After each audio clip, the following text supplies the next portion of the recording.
যে সমাজের প্রত্যেকটা পর্দার ওয়াজের নিচে কমেন্টস পুরুষদের, কিয়ামতের আলামত, মহিলা ধ্বংস, মহিলা ফিতনা, এগুলো আছে হাদিসে, ঠিক আছে। কিন্তু কোরআনুল কারীম যদি তুমি অধ্যয়ন করো, ওখানে প্রথমে পর্দার কথা আছে পুরুষের, সেকেন্ড আয়াতে মানে এর পরের আয়াতে আছে মহিলার, সেম পর্দা। মানে ওর কথা হচ্ছে মহিলা হাঁটছে, সমাজ নষ্ট হয়েছে কেমনে? পোলাপান ফেলফেল করে তাকায়া ছিল, পোলাপান যে ফেলফেল করে তাকায় ছিল, ওতে পোলাপানের সমাজ নষ্ট হয় নাই। তো এই সমাজের ক্র্যাক মাইন্ডেড পুরুষের কি করব আমি? কি করব এই অর্ধগলিত পচা বিবেকহীন পুরুষের এই সমাজের বসতিতে? এই সমাজ কিভাবে উন্নত হবে যে সমাজের পুরুষকে আল্লাহ বলেছে তুমি তোমার চক্ষুকে অবনত করো, সে এমনি তাকায়। আল্লাহ বলছেন নিচে করো, সে তাকায়। এটা দোষ না। মহিলা আল্লাহকে বলছে ঢেকে চলো, মহিলা খুলে চলছে কেন? মহিলার দোষ। দুইজনের তো দোষ হওয়া উচিত এখানে, ঠিক না? কিন্তু এখানে দোষ একজনের। এখানে দোষ কয়জনের? একজনের দোষ। আচ্ছা, মহিলাকে যেই মানে সহবাসের যেই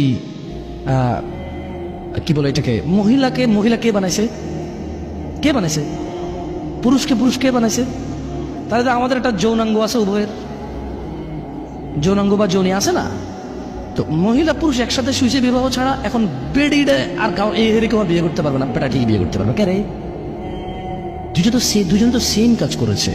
বুঝি একজন অপবিত্র হয়ে গেছে, একজন পবিত্র রয়ে গেছে, এটা হয় নাকি? এখানে অপবিত্র কয়জন? দুইজন।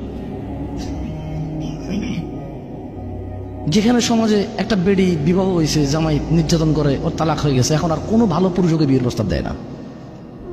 কিন্তু ওই বেটা ঠিক টাকার জোরে, গরমে, সামাজিকতা, তার আধিপত্য, তার পরিচিতি, ঠিকই আরেকটা বিয়ে করে ফেলছে। মহিলাটা আগে বিয়ে হয়েছিল, কই অমুক জায়গায়, তো ঘর থাকে নাই না, তালাক হয়ে গেছে, এই দিয়ে দিছে।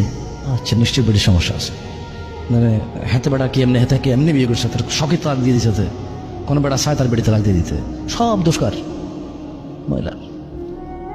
যেখানে বিধবা মহিলাকে কেউ বিয়ে করতে চায় না, যেখানে ডিভোর্সি মহিলাকে কেউ বিয়ে করতে চায় না।